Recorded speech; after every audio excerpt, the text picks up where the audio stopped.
Alright gang, korang yang mana dah register event running tu, aku rasa korang perlukan race bead button yang macam ni. Race bead button ni, dia sangat-sangat function untuk kau nak sangkut kau punya race bead supaya baju kau tak berlubang-lubang dan juga tak rosak. Nak pakai dia pun sangat-sangat senang. Kau just masukkan je yang ni dengan yang ni. Kau masukkan ikut lubang ini.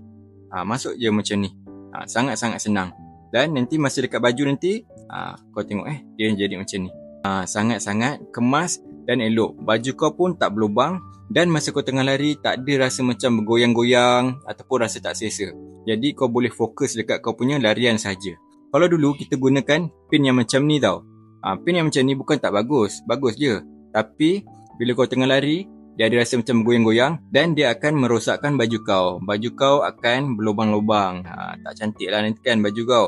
So kau pakai je race bead button yang macam ni. Harga dia sangat-sangat murah. So kalau korang berminat dapatkan, korang jangan pening-pening. Korang check je dalam beg kuning.